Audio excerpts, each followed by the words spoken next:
안녕하세요. 오늘도 사연살롱을 찾아주셔서 감사합니다. 얼마 전 재혼까지 실패하고 다시 아이 하나 키우고 있는 돌싱녀로 돌아온 사람이에요. 재혼은 혼인신고도 안 하고 인연을 끊었기에 그나마 다행인 건지 아닌지 모르겠네요. 날이 추워지니 마음도 더 싸늘해집니다. 그렇다고 옆구리가 시리거나 외롭다거나 한 건 아니에요.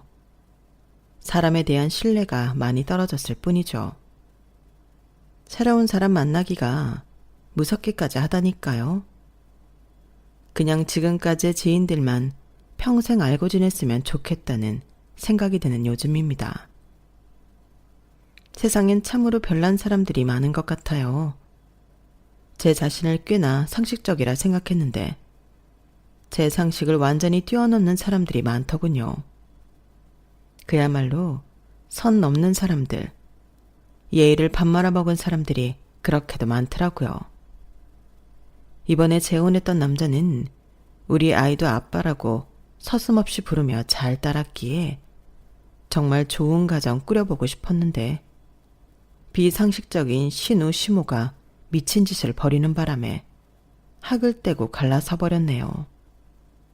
그것도 신혼여행에서 온 바로 다음날 말이죠. 제가 그토록 두 번째 결혼 생활을 잘 꾸려가고 싶었던 이유는 첫 번째 결혼은 아이를 갖고 만삭일 때 사별했기 때문이에요. 무려 출산을 2주 앞둔 9개월 때 남편의 사고 소식을 듣고 말았죠. 그땐 정말 하늘이 무너지는 줄 알았어요. 세상에서 내가 가장 불행한 사람이라고 느껴졌죠. 남편 없이 우리 아들을 출산하고 얼마나 많이 울었는지 몰라요. 그 후로 저 혼자 아이 키우며 참 힘든 날도 많았어요. 그럴 때마다 사연살롱의 사연들을 함께하며 나보다 더 삶이 힘들고 기구한 사연을 가진 사람들이 많구나. 내 사정은 아무것도 아니었어. 난 친정 엄마 아빠가 계시는 걸 뭐. 라고 느끼며 위로받았던 것 같아요. 제가 지금 사연살롱에 사연을 보내고 있는 이유도 바로 그거예요. 어떤 식으로든 저의 이야기가 누군가에게 도움이 되었으면 좋겠네요. 제 이야기도 그닥 희망적인 것은 아니지만 혼자만 힘든 일 겪는 게 아니라는 생각만 해도 좀 힘이 나더라고요. 그럼 용기 내어 제 이야기를 털어놔 볼게요. 끝까지 경청해 주시면 감사하겠습니다. 어렸을 적 제 상황은 참 평탄하고 평온했던 것 같아요. 그땐 그 평온함이 영원할 줄 알았어요. 엄마 아빠 밑에서 아기 새 마냥 부모님이 주는 걸 넙죽넙죽 받아먹으며 사는 게 당연한 줄 알았죠. 제 인생의 평화는 미성년자 시절이 끝인 줄은 꿈에도 몰랐어요. 다시는 되돌릴 수 없는 꿈 같은 시간이었죠. 저희는 지방 소도시에 살았는데 서울 번화가에 할아버지 때부터 내려온 다 쓰러져가는 조그만 건물이 하나 있었어요. 그 허름한 건물에서 월세가 1,000만 원이나 나온다더군요. 부동산에 관심이 있거나 돈 좀 있는 집 같았으면 노른자 땅에 위치한 그 건물들을 리모델링이라도 했을 텐데 지금까지 그대로 월세만 받고 있네요. 여튼 별 욕심 없이 긍정적인 우리 엄마 아빠는 그 건물에서 나오는 월세로 편하게 잘 사셨어요. 부모님에게 건물주가 직업이었고 별도로 일을 하진 않으셨죠. 그러니 삶이 얼마나 평온했겠어요. 집값도 싼 지방에 살다 보니 더 여유롭게 살 수 있었던 것 같아요. 부모님이 싸우실 일도 없었죠. 집안엔 하하호호 웃음이 끊이질 않았죠. 저와 제 남동생까지 네 식구가 늘 즐겁게 살았어요. 엄마는 요리사 뺨치게 요리를 정말 잘하셨어요. 그런 엄마를 닮아 옆에서 사부작사부작 요리 흉내를 내다 보니 저도 영양사를 꿈꾸게 되었죠. 공부를 엄청 잘하진 않았지만 그래도 인서울 식품영양학과에 진학하게 되어 서울로 올라왔어요. 4학년까지 무난히 다니며 여자 동기들과 졸업여행을 떠나게 되었어요. 산과 계곡이 있는 경치 좋은 곳으로 말이죠. 이제 사회인이 되기 전 마지막으로 회포를 푼다는 기분에 친구들과 맥주를 마시고 계곡물에서 수영도 하며 즐겁게 보냈어요. 수영을 잘 못했던 전 튜브를 끼고 깊은 곳까지 개 헤엄이라도 치면서 놀았어요. 그런데 졸업사진 예쁘게 찍는다고 다이어트를 너무 해서인지 갑자기 튜브가 쏙 빠져버리더군요. 양옆이며 어디든 디뎌보려 했지만 손과 발이 닿을 수 있는 곳은 없었어요. 너무 순식간의 일이라 소리를 지를 새도 없이 꼬르륵 깊은 계곡물로 빠져 들어가 버리고 말았어요. 제가 빠진 걸 친구들도 눈치 못 챌 정도로 조용히 가라앉고 있었죠. 미친 듯이 발버둥 쳤지만 제 몸이 떠오르진 않더군요. 점점 숨이 막혀왔고 그 뒤론 기억이 안 나요. 눈을 떠보니 쨍한 햇빛이 보였어요. 계곡물을 얼마나 먹었던지 연신물을 토해내기 바빴죠. 정신이 들어요? 아가씨, 이 아가씨 성함이 뭐예요? 아, 수진 씨요? 수진 씨, 괜찮아요? 숨 쉴 수 있겠어요? 제보를 탁탁 치며 정신 드냐고 물어보던 사람을 보니 처음 보는 남자더군요. 옆에는 같이 왔던 친구들이 너무 놀라 사색이 되어 절 둘러싸고 있었어요. 수진아, 이제 정신이 좀 들어? 119 불렀으니 구급 대원들이 곧 올 거야. 이 남자분이 계곡 속으로 다이빙해서 널 구해주셨어. 우린 네가 계곡물에 빠졌는지도 몰랐는데 어느새 보니 튜브만 있고 넌 없더라고. 진짜 깜짝 놀랐지 뭐니? 천만다행이야. 그때 당시에는 뭐가 뭔지 정신이 하나도 없더군요. 여름이었지만 춥게 느껴졌고 잠시 후 산 중턱까지 와준 구급대원들 덕에 병원으로 실려가서 안정을 취할 수 있었어요. 며칠 후 제정신이 좀 들었을 때 날 구해준 남자에게 연락을 했어요. 좋은 식당에 가서 밥을 사드렸고 카페로 향했죠. 그제서야 그 남자 얼굴을 제대로 보며 이야기를 나눌 수 있었어요. 전 그 산 중턱에서 번지점프 관리하고 지도해주는 일 하고 있어요. 그날 일찍 퇴근하고 내려가는 중이었는데 웬 예쁜 아가씨가 아이 마냥 튜브 타고 계곡물에서 버둥버둥 대고 있더라고요. 너무 귀엽고 예쁜 모습에 넋놓고 보고 있었죠. 그러다 갑자기 튜브만 남고 아가씨가 꼬르륵 물에 빠지길래 뎁다 뛰어들어서 구한 거예요. 이렇게 멀쩡히 살아주셔서 감사해요.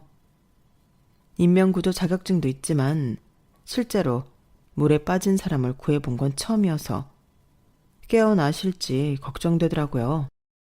감사한 건 저죠. 제 이름은 백수진이에요. 성함이 강정철님이시라고요. 정철씨, 정말 고마워요. 정철씨 아니었으면 지금 이렇게 카페에서 커피 한 잔도 못 마시고 저승 갈 뻔했네요. 제가 사례라도 하고 싶은데 약소하지만 봉투 좀 받아주시겠어요? 제 감사의 마음이에요. 전 100만 원이 든 봉투를 내밀었어요. 생명의 은인이니 이렇게라도 보답해야 한다고 생각했죠. 그는 봉투를 한사코 거절했어요. 정이 저한테 살해하고 싶으시면 앞으로 수진 씨를 만나볼 기회를 좀 주시겠어요? 계곡에서 물놀이하는 모습을 처음 보고 하늘에서 내려온 선녀인 줄 알았네요. 그의 제안에 전 좀 난감했어요. 남자 대 여자로 만난 게 아니라 단지 생명을 구해준 게 감사해서 살해하기 위해 만난 건데 그는 처음부터 절 여자로 보는 듯 했죠. 그 남자에게 사실대로 얘기하진 않았지만 솔직히 그의 직업이나 외모도 제 스타일은 아니었어요.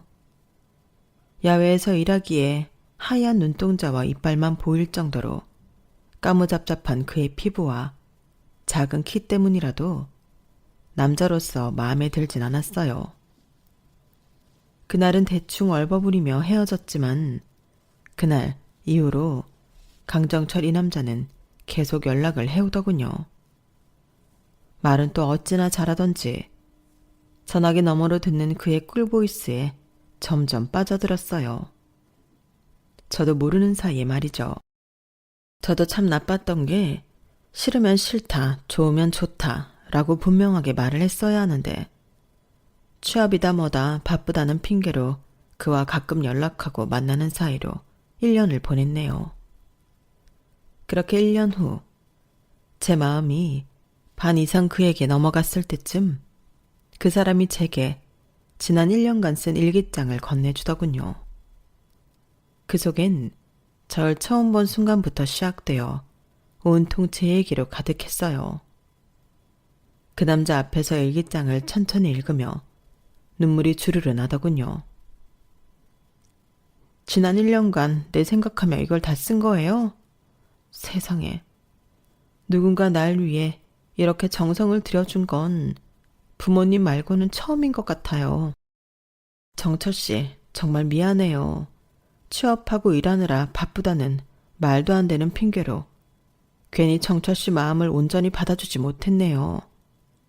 나도 정철 씨 많이 좋아하고 있어요. 아니, 이미 사랑하고 있었는지도 모르겠어요. 드디어 나한테 마음을 열어준 거예요? 정말 고마워요, 수진 씨. 그럼 나 수진 씨 손잡고 온 동네방네 여자친구라고 소개시키고 다닐 수 있는 거죠? 야호! 그렇게 연인이 된 우리 커플이 가장 많이 한 이야기는 서로에게 고맙다는 말이었어요. 왜 진작 이 남자를 안 받아줬지 할 정도로 예의 있고 멋진 남자였죠. 대학 다니며 겉모습만 화려한 양아치 같은 남자도 두어 명 만나봤는데 진짜 마음이 진국인 사람을 만나니 제 심신이 다 평화로워지더군요. 콩깍지가 씌이고 나니 까무잡잡한 피부도 남자다워 보이고 작은 키도 다부지게 느껴졌죠. 정말 믿음직스러웠어요. 남친은 조실부모하고 눈칫밥 먹으며 친척집을 전전하다가 학교도 제대로 마치지 못하고 생활전선에 뛰어들었다고 했어요. 언젠가 여유가 생기면 다 하지 못한 공부를 해보고 싶다고 하더군요. 다소 여유로운 환경에서도 공부하기 싫어서 뺀질거렸던 저의 어린 시절이 생각나면서 괜시리 미안해지기도 했어요. 남자친구와 연애한 지 2년쯤 되자 정식으로 프로포즈 하더군요. 본인 어머니의 유품인 실가락지를 끼워주면서 말이죠.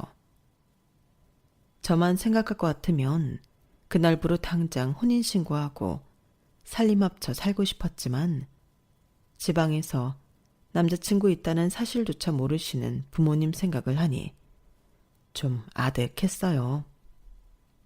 은근 보수적인 부모님께서 허락 안 하실 게 불보듯 뻔했거든요. 부모님께 전화로 말씀드리자 노발대발 하시더군요. 단 2시간 만에 저 혼자 살고 있던 서울 오피스텔로 찾아오셨죠. 야, 수진아. 내가 널 어떻게 키웠는데 그딴 남자한테 시집가겠다는 거냐? 그와 나 다름없고. 뭐? 번지점프? 너 진짜 엄마 번지점프하다 죽는 꼴 보고 싶어서 그러냐? 고등학교도 제대로 안 나왔다고. 아휴, 여보. 나 뒷골 땡기네. 나 좀 잡아줘요. 수진 엄마, 진정 좀 해요. 이러다 당신 진짜 쓰러지겠어. 한 차례 푸닥거리를 하고 부모님께선 집으로 내려가셨죠. 저는 남친에게 둘러서 잘 말했어요. 그리고는 머리를 맞대고 방법을 찾아보았어요. 남친은 바로 검정고시에 돌입해 통과하여 고등과정을 마쳤고 제약회사 영업팀으로 취직을 하였어요. 다 우리 엄마 아빠한테 결혼을 허락받기 위해서였죠. 하지만 부모님께선 여전히 강경하셨어요. 또 그 강청철인가 깨강정인가 하는 놈이냐? 안 돼. 아무리 검정고시로 박사학위까지 딴다 한들 싫다고. 싫어. 서울 4년제 나온 네가 왜 그런 남자랑 결혼해야 하는데? 우리 집이 그래도 나름 건물주고 돈도 있는 집인데 적어도 비슷한 수준의 사람은 만나야지. 안 그래? 아무리 그래도 남친과 헤어질 수는 없었어요. 우린 다시 만나서 마지막 방법을 쓰기로 했어요. 참 불효자식이 따로 없지만 그 방법밖에는 없었죠. 몇 달 뒤 우리가 계획한 대로 제 뱃속엔 아기가 생겼어요. 부모님의 반대를 무마하기 위해 혼전 임신을 한 거죠. 참으로 철없는 결정이었죠. 뭐라고? 임신했다고? 아휴, 여보. 우리 착했던 수진이는 어디 가고 이렇게 고집센 여자만 남았는지. 서울로 홀로 대학 보내는 게 아니었는데 이젠 임신까지 했으니 두 손 두 발 다 들 수밖에 없네요. 아, 내 팔자야. 엄마, 아빠, 죄송해요. 아기 아빠 정말 바르고 착한 사람이에요. 한번 만나기라도 해주세요. 만나면 아마 푹 빠지실 거예요. 빠지긴 뭐, 똥숟가내라도 빠지냐? 아, 이왕 이렇게 된 거 얼른 날짜 잡고 결혼식 올리자꾸나. 더 배부르기 전에 말이야. 드디어 저희 친정 부모님이 남친을 만나주셨고 결혼을 허락하셨어요. 남친을 직접 만나고 엄마 아빠 두 분 다 남친의 예의 바르고 진중한 모습에 안심하신 것 같다군요. 그토록 반대했던 엄마가 남친의 손을 붙잡고 말씀하셨어요. 어차피 결혼할 거니 강서방이라고 부르겠네. 그동안 반대한 거 정말 미안하네. 이렇게 괜찮은 사람이었다면 진작 결혼을 허락할걸. 그놈의 조건이 뭔지. 자네도 나중에 자식 키워서 결혼시킬 때 되면 내 맘 이해할 수 있을 거야. 조실 부모하고 지금까지 얼마나 힘들었을지 내 마음이 다 아프구먼. 이제 우리 수진이랑 뱃속에 아기 태어나면 예쁜 가정 꾸려서 행복하게 살아. 우리 부부가 자네 엄마 아빠 노릇 해줄게. 우리도 나름 세련된 스타일이라 노타치 할 거야. 간섭은 안 하되 최대한 지원은 많이 해줄게. 수진이 남동생은 결혼하려면 아직 멀은 것 같으니 말이야. 남친은 엄마의 환대에 뜨거운 눈물을 흘렸어요. 남친의 어깨를 들썩이며 우는 모습은 처음 봤네요. 그렇게 우린 진짜 가족이 되어 뱃속의 아기가 건강히 태어나기만을 바라며 행복한 나날을 보내고 있었어요. 모르는 사람이 보면 쌍둥이 가진 거 아니냐고 할 정도로 배가 많이 나오더군요. 중학교에서 영양사로 근무하던 전 육아휴직을 내고 출산일만 기다리고 있었죠. 출산이 한 2주 정도 남았을 때 갑자기 전화벨이 울렸어요. 모르는 번호로 말이죠. 강정철 씨 배우자 되십니까? 사거리에서 큰 사고가 나서 현장에서 사망하셨습니다. 어서 빨리 병원으로 와주시기 바랍니다. 보호자가 있어야 사망 선고를 할 수 있거든요. 네? 뭐라고요? 이거 보이스피싱 같은 거 아니에요?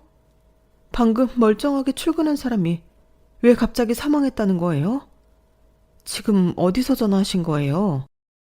보이스피싱이길 바랬어요. 사실이 아니길. 이게 현실이 아니길 간절히 기도하면서 병원으로 향했죠. 심지어 아직 따뜻한 그의 시신을 만지며 거의 혼절하다시피 울었어요. 그 병원에서 남편의 장례식까지 치르게 되었죠. 장례식 첫째 날 조문객을 받으려는데 갑자기 배가 너무 아프더군요. 출산이 가까워진 시점이라 아기가 나올 것을 예상하고 장례식을 치르던 병원에서 긴급으로 출산을 하게 되었어요. 남편 없이 진통하며 남편과 꼭 닮은 아들을 낳았는데 너무 서러웠어요. 장례식은 남동생에게 맡겨두고 친정 부모님께서 제 곁을 지켜주셨죠. 아들은 다행히 아무 이상 없이 3.7kg의 우량아로 잘 태어나줬어요.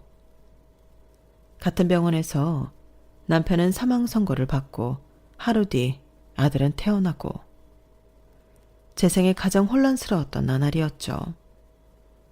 신생아인 아들을 외부로 데려갈 수는 없었지만 의사에게 사정을 말하고 잠깐 데려가서 남편의 영정사진을 보여줬어요. 아들아, 너의 아빠야. 사진 보이니? 우리 아들이 아빠랑 똑같이 생겼구나. 이렇게 무사히 태어나줘서 정말 고마워. 아빠 대신 엄마가 널 평생 꼭 지켜줄게.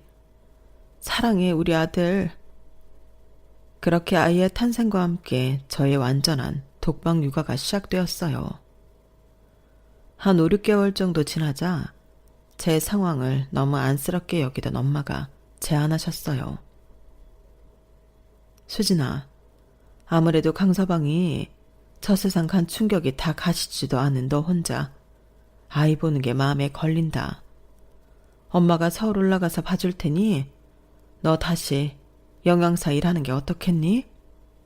아이 보면서 제대로 잠도 못 자고 집에만 있으면 아마 스트레스 쌓여서 미쳐버릴지도 몰라. 차라리 직장 다니는 게 100배 나을 거야. 정말 그랬어요. 역시 아이 키워본 엄마가 제 상황을 잘 아시더군요. 잠도 못 자고 집에서 아이만 키우니 우울증에 빠져 눈물만 나기 일쑤였죠. 엄마의 육아 도움으로 다시금 직장 생활을 했어요. 차라리 밖에서 정신없이 일하니까 남편 잃은 슬픔도 좀 가시는 듯 했죠. 그런데 갑자기 지방에서 혼자 계시던 아빠가 대장암 초기라는 비보를 듣게 되었어요. 생고기도 씹어 먹을 듯이 건강하던 아빠가 암이라니. 고기를 워낙 좋아하셔서 그런 몹쓸병에 걸린 건지 여튼 너무 걱정이 되더군요. 엄마도 충격을 받으시곤 아빠 곁으로 내려갈 수밖에 없었어요. 이미 직장 생활은 다시 시작했으니 관둘 순 없고 베이비시터를 고용했죠. 우리 아들 수찬이는 우유 알레르기가 있었기에 시터에게 우유 들어간 음식은 절대 먹이면 안 된다고 신신당부했어요. 그런데 퇴근하고 보니 수찬이가 알레르기 증상이 일어나고 있더라고요. 시터에게 물어봤죠. 이모님, 혹시 우유 먹이셨나요? 아기 피부가 딱 알레르기 반응이어서요. 아니요. 우유 말고 요크루트랑 치즈만 조금 먹였어요. 아까 놀이터에서 수찬이 친구 엄마가 나눠주길래요. 네? 요크루트랑 치즈가 우유로 만든 거잖아요. 그걸 먹이시면 어떡해요? 아, 참. 아니, 우유 알레르기 있다고 했지. 치즈랑 요크루트도 알레르기 있다고는 안 했잖아요. 진작 말해주든가. 애가 약한 걸 왜 남 탓하고 지랄이야. 저 여기 그만둘래요. 허. 그렇게 어이없는 시터가 있는가 하면 집안의 아주 사소한 물품들을 하나 둘씩 집으로 가져가던 시터도 있었죠. 제가 그리 까다로운 사람도 아닌데 마음에 맞는 도우미를 찾는 일도 쉬운 게 아니더군요. 어쩔 수 없이 엄마인 제가 아이를 직접 돌볼 수밖에 없었어요. 아쉽지만 직장을 그만두고 말이죠. 역시 엄마인 제가 아이를 돌보니 아이가 눈에 띄게 안정감이 생긴 것 같아서 마음이 놓이더군요. 대신 돈은 벌어야 하니 아이를 키우며 재택으로 할 수 있는 일을 궁리해봤죠. 전공을 살려 집에서 요리를 하여 도시락과 반찬 판매를 시작했어요.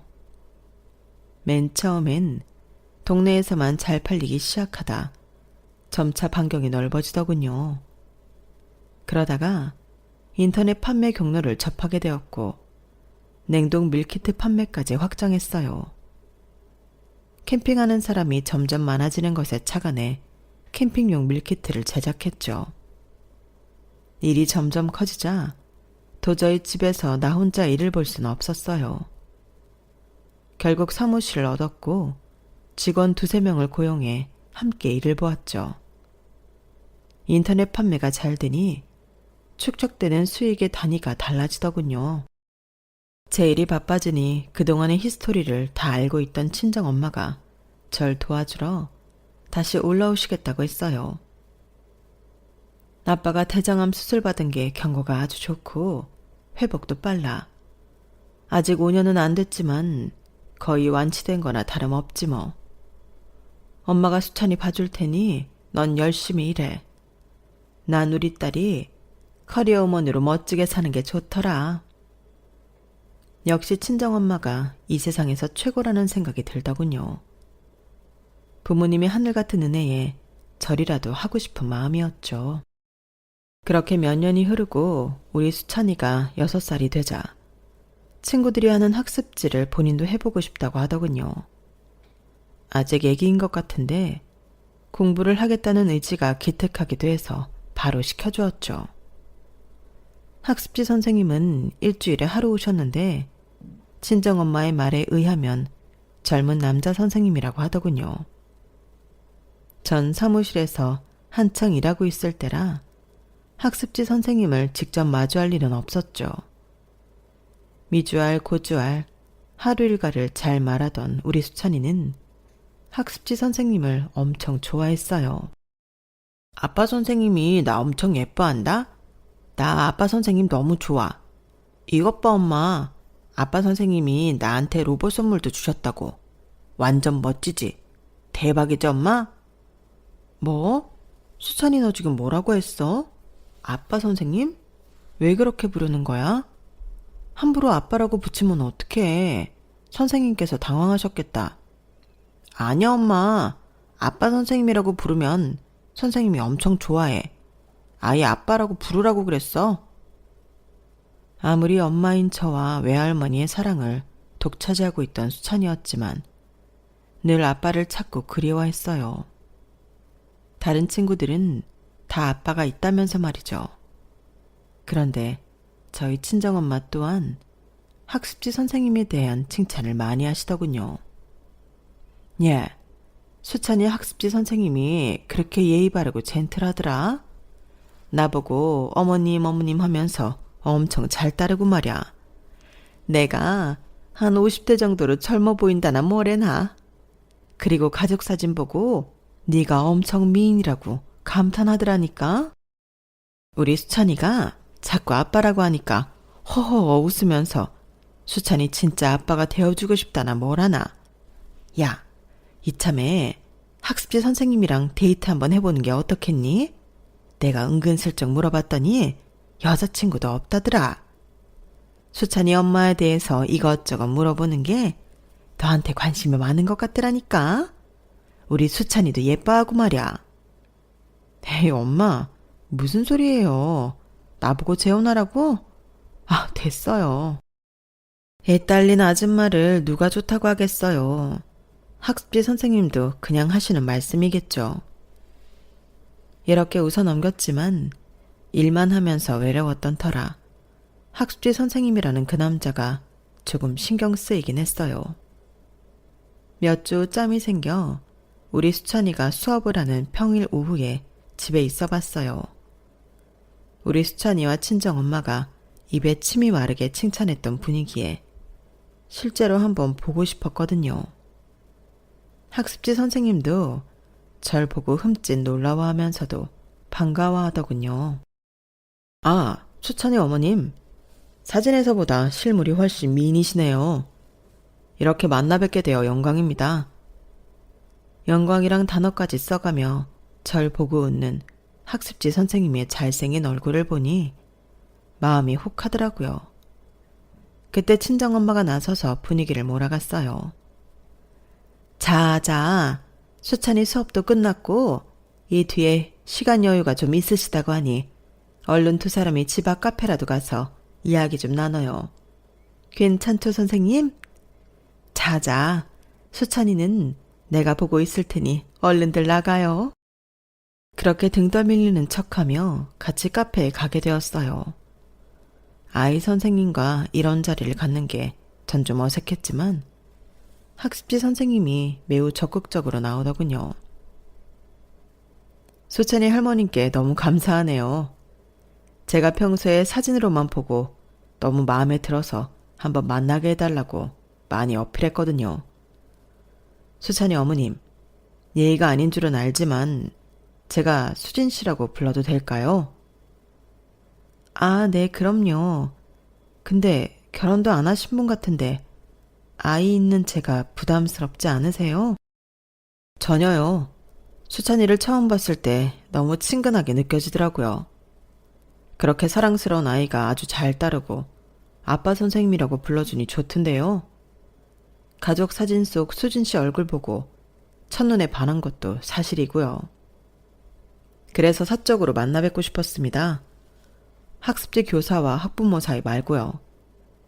이런 얘기 꺼내기가 좀 부끄럽기도 하지만 지금도 제 가슴이 두근거리는 걸 보면 사실인가 보네요. 솔직하게 말하는 그의 모습이 좋아 보였어요. 다시는 남자든 재혼이든 제 인생에 없을 줄 알았는데 이민수라는 학습지 선생님이 제 인생에 훅 들어올 줄은 몰랐네요. 민수 씨와 연인관계가 되었고 우리 수찬이와 함께 셋이 놀이동산도 가고 잘 지냈어요.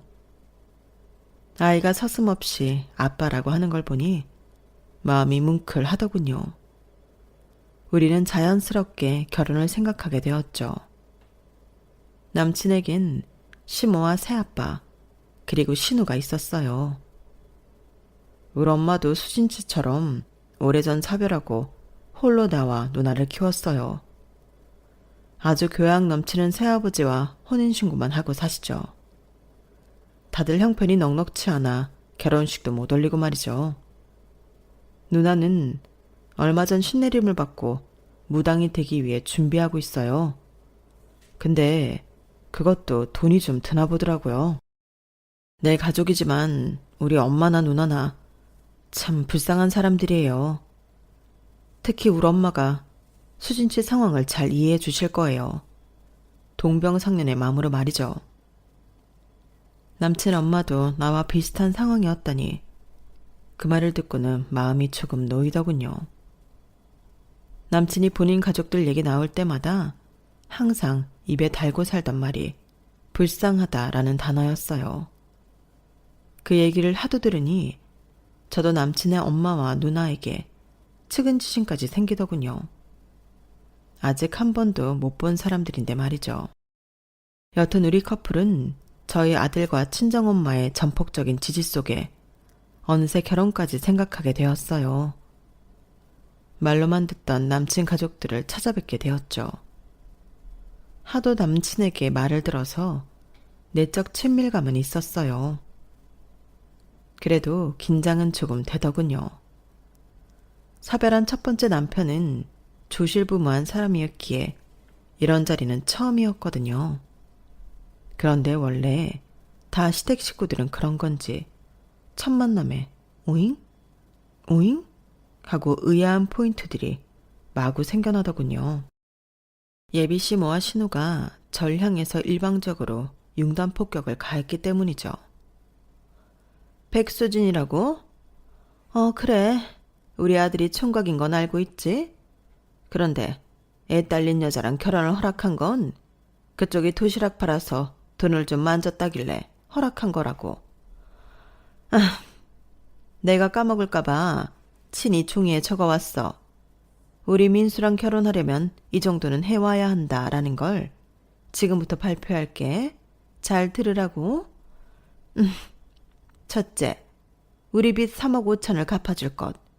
둘째, 나랑 내 남편이 결혼식도 못 올리고 있으니 우리 부부 먼저 재혼식을 올려줄 것. 셋째, 우리 딸내미가 신내림 받는 비용을 대주고 신당을 차려줄 것. 넷째, 지금 사는 집을 우리와 공동명의로 해줄 것. 어때? 간단하지? 전 방금 내가 무슨 얘기를 들은 건지 머릿속이 하얘졌어요. 지금 저보고 그걸 다 들어달라는 말인가요? 무슨 매매운 하는 것도 아니고 제가 민수 씨 바지가랑이 붙들고 결혼해달라고 사정하는 입장도 아닙니다, 어머님. 얼핏 들어도 좀 과한 요구 같은데 제가 민수 씨보다 벌이가 좋은 건 사실이니 뭐 일부만 들어드릴게요. 적당히 태합해보죠. 뭐? 이게 뭐가 과해? 1년에 1억도 넘게 번다면서 여기서 뺄 게 어딨다고 타협을 해? 참네. 아니, 애 딸린 여자가 총각을 채갈 거면 그에 맞는 대가를 치러야지. 저에게서 돈을 뺏어가려는 그들의 의지의 눈빛을 보니 정말 재수가 없었어요. 기분이 나빠서 더는 그곳에 못 있겠더군요. 저 이 결혼 못하겠습니다. 죄송합니다. 먼저 일어날게요. 민수씨, 미안해요. 이 결혼 없던 일로 하죠. 남친은 저의 폭탄 선언에 사색이 되어 절 붙잡았어요. 남친의 손을 뿌리치고 일단 집으로 돌아왔어요. 제 뒤통수에 대고 남친의 누나가 쌍욕을 하더군요. 그러거나 말거나 나왔어요. 더 이상 그들과 상종하고 싶지 않더군요. 제가 사별하고 아이 있는 여자라는 이유만으로 하대하는 게 너무 기분 나빴죠. 아무것도 없는 사람이었지만 착하고 성실했던 전 남편이 떠올랐어요. 살아있었다면 우리 아들 수찬이와 함께 정말 행복하게 살았을 텐데. 자기 아들 얼굴도 못 보고 이 세상 떠나며 어찌 눈을 감았을꼬. 그동안 저 혼자 이 악물고 버티며 아들 키우고 사업체 일으켰던 시간들이 주마등처럼 스쳐 지나갔어요. 이런 어이없는 일을 겪으니 모든 걸 다 놔버리고 나 홀로 훌쩍 떠나버리고 싶더군요. 하지만 정신 차리고 현실로 돌아와야 했죠. 전 한 아이의 엄마니까요. 저와 남친의 결혼을 잔뜩 기대하고 있던 아들과 친정 엄마에게 사실대로 말씀드렸어요. 엄마, 죄송해요. 이 결혼 못할 것 같아. 시댁 측에서 요구하는 게 너무 많네. 애 딸린 여자라는 이유로 내게서 엄청난 돈을 뜯어가려 하잖아. 자기네들 빚까지 갚아달래. 더 황당한 건 뭔 줄 알아? 이 집을 자기네들하고 공동명의로 해달라잖아. 상식 없는 사람들이에요. 적당히 타협해보려 했는데 뜯어내려는 의지가 아주 확고하더라고요. 그냥 나중에 결혼 경력 있는, 경제력 있는 남자 만나게 되면 그때 다시 결혼 생각해볼게요. 민수 씨랑은 헤어지기로 했어요. 그랬더니 한숨 쉬는 친정엄마 옆에서 눈을 반짝이며 듣고 있던 우리 수찬이가 난리를 피우더군요. 엄마, 선생님이랑 헤어졌다고요? 안 돼. 안 된다고요. 내 아빠 돌려내요. 둘이 결혼식장까지 가라고요. 내가 축가 부르기로 했잖아요. 나 아빠 선생님이랑 같이 살고 싶어요. 친정엄마도 절 설득하기 바빴어요. 수진아, 수찬이가 이렇게 좋아하는데 다시 한 번만 생각해봐. 네 말대로 적당히 타협해서 부분적으로만 들어주면 되잖니. 지금 네 사업이 워낙 잘 되고 있으니 말이다. 좋은 남편, 아이에게 좋은 아빠 얻는다 치고 눈 딱 감고 한 번만 굽히고 들어가. 그리고 결혼해서까지 계속 돈 얘기하면 그때 칼 차단하고 말이야. 남편이랑 사는 거지 시댁 식구들하고 사는 건 아니니까 말이야. 돈 좀 있는 집에 시집 와서 한 번도 시집살이를 겪어보지 않은 엄마는 정말 우유부단하게 말씀하셨어요. 저도 시집살이를 겪어본 적은 없었기에 친정 엄마의 회유에 조금 마음이 움직이기도 했죠. 무엇보다 남친인 민수 씨가 그날 보러 와서 무릎 꿇고 싹싹 빌며 사과했고 그 후로도 제 마음을 돌리기 위해 갖은 애를 쓰더군요. 친정 엄마와 수찬이와 합세해서 말이죠. 수진 씨, 자기야. 내가 엄마랑 누나랑 잘 막아줄게. 다시는 자기한테 그런 요구 안 하게 말이야. 든든한 방패막이가 되어주겠다고. 그러니 우리 결혼해서 잘 살아보자.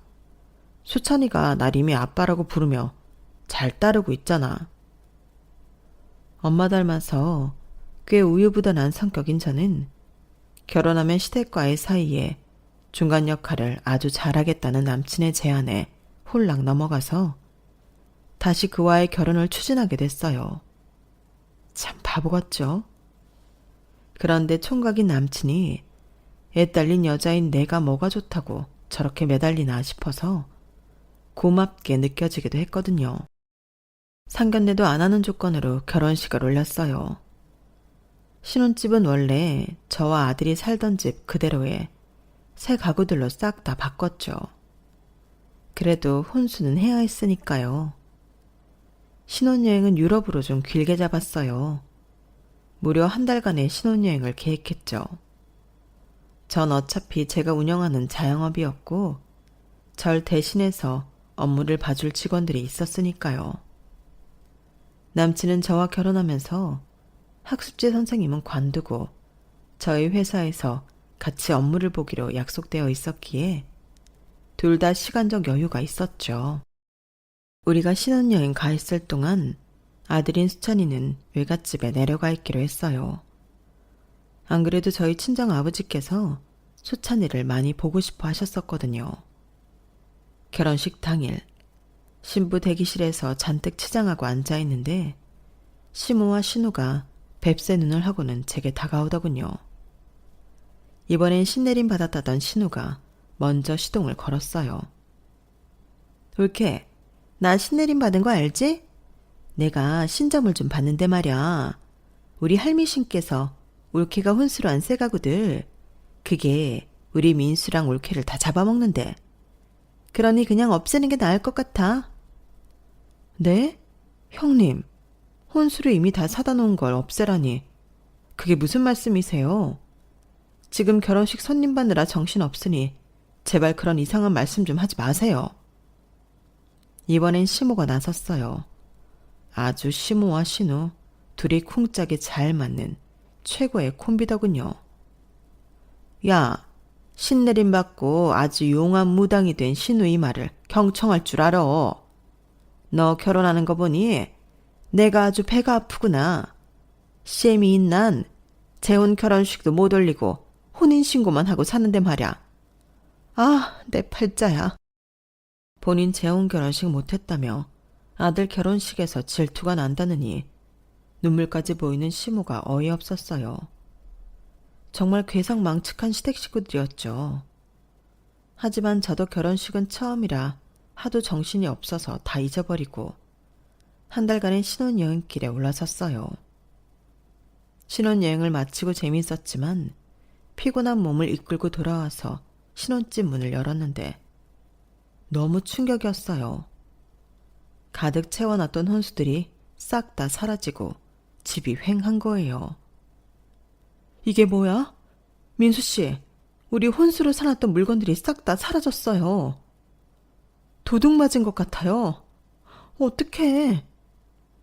살면서 도둑을 맞아본 적이 한 번도 없었던 터라 온몸이 바들바들 떨리더군요. 일단 경찰에 신고를 했어요. 그랬더니 다음날 경찰 측에서 연락이 왔어요. 주택 앞 길가의 CCTV를 조회해봤더니 좀 이상하네요. 아무래도 오셔서 CCTV를 확인하셔야겠습니다. 전 아직도 진정이 안 되는 마음으로 남편과 경찰서로 가서 CCTV를 함께 보았어요. 거기서 도둑 맞은 걸 확인했을 때보다 더 큰 충격을 받았죠. 제가 혼수로 마련한 가구들을 낑낑대며 나르고 있던 건 바로 시모와 신우이였던 거예요. 트럭까지 불러서 열심히 나르고 있더군요. 얼핏 보기에 트럭 운전석 자리에 있던 건 시부 같았어요. 아주 시댁 식구들이 전부 합세해서 저희 집에 쳐들어와 혼수들을 다 빼간 거였어요. 그제서야 신부 대기실에서 혼수 어쩌고 저쩌고 하던 시모와 신우가 떠오르더군요. 설마 혼수품을 가져갈 줄은 꿈에도 몰랐어요. 아마 새 가구들은 모조리 다 시댁으로 향했을 테고 우리 결혼식을 질투하던 시모가 잘 쓰고 있을 것 같았죠. 안 봐도 빤했어요. 화가 머리 끝까지 난 저는 일단 남편에게 소리를 쳤어요. 이게 어떻게 된 일이야? 어머님이랑 형님이 우리 집 비밀번호는 어떻게 알고? 자기가 말했어? 남의 비밀번호는 왜 말하고 난리야? 그리고 자기네 가족들 도벽 있어? 왜 비싸게 주고 산 혼수들만 싹 다 훔쳐간 건데? 왜? 제가 난리치자 남편도 미안한 기색 없이 제게 소리쳤어요. 뭐? 도벽이 있냐고? 아무리 그래도 너무 심하게 말하는 거 아니야? 우리 식구들을 도둑 취급하다니. 우리 엄마랑 누나 불쌍한 사람들이라고. 우리 신혼여행 갔을 때 우리 집 대청소해준다고 하길래 비밀번호 알려줬다. 왜? 이제 가족인데 그 정도도 못 알려줘? 대청소를 이렇게나 깨끗하게 해줄 줄이야. 아주 세간살이를 싹 다 훔쳐가셨네. 시원하게 말이야. 그놈의 불쌍하단 말 좀 그만해. 대체 뭐가 불쌍하다는 거야? 이젠 혼수 다 뺏긴 내 자신이 불쌍하고 무섭기까지 하다. 앞으로 당신이랑 계속 살면 더 이상 무슨 일이 벌어질지 모르겠다고. 이렇게 불안한 결혼 생활 시작하고 싶지도 않아. 어차피 혼인신고도 아직 안 했으니 다시 남남으로 돌아가자고. 혼인신고도 안 한 마당에 갈라서자고 하니 남편의 눈빛이 좀 변하더군요. 자기야, 나 자기 사업체에서 일하게 해준다고 했잖아. 그래서 학습지 선생님까지 관뒀는데 이제 와서 이러면 어떡해. 자기 사업장 수익을 나눠 갖자고 했잖아. 앞으로 미래 투자 계획까지 다 세워놨는데 남남이 되자는 게 말이 돼? 제발 이러지 마. 내가 잘할게. 혼수야, 다시 사면 되잖아. 자기 돈 꽤 있잖아. 날 버리지 말아줘. 어? 이제야 남편이 나와 결혼하겠다며 적극적으로 나선 시꺼먼 속내가 드러났어요. 제 사업이 한창 잘 나가고 있으니 저와 결혼해 수익 좀 챙기려던 거였죠. 그래, 결국 다 돈 때문이었구나. 그럼 나도 철저히 계산적으로 나갈 수밖에. 이 결혼 없던 걸로 하고 경찰에 다시 연락해서 당신의 가족들 절도죄를 최대한 처벌받게끔 할 거야. 두고 보라고. 남편은 제 바지가랑이를 붙잡고 용서를 빌었지만 이미 그의 속내를 다한 만큼 정내미가 뚝뚝 떨어지더군요. 평소에 친하게 지내던 형사사건 전문 변호사에게 자문까지 구해서 시모와 신우를 절도죄로 처벌받을 수 있게 강구 중입니다. 아주 괘씸하기 짝이 없어서 말이죠. 아, 지금 생각해도 너무 열이 받네요. 세상엔 참 별일이 다 있는 것 같아요. 현명한 여러분께서는 저와 같은 일을 겪지 않길 바랄게요. 애초에 저처럼 바보 같은 선택을 하시지도 않으셨겠지만 말이죠. 세상살이가 참 제 맘 같지 않은 요즘입니다. 하도 마음이 답답하여 용암 무당을 찾아 굿이라도 한판 하고 싶네요. 신내림 받았다던 신우이한테 그렇게 당해놓고 또 점집을 찾다니 저도 참 한심하죠. 당분간은 연애 생각 접고 우리 수찬이 잘 키우고 사업에 힘을 쏟으며 살아야겠어요. 제 팔자에 남자는 없나 봅니다. 핑크빛 사랑 이야기는 사연살롱의 다른 사연들을 들으며 대리만족하려고요. 그럼 모든 분들은 제 대신 행복감 충만한 하루 보내시길 바랄게요. 여러분, 사연 댓글에 응원과 현명한 조언 부탁드려요. 좋아요와 구독은 저에게 큰 힘이 됩니다. 오늘도 좋은 일 가득하세요.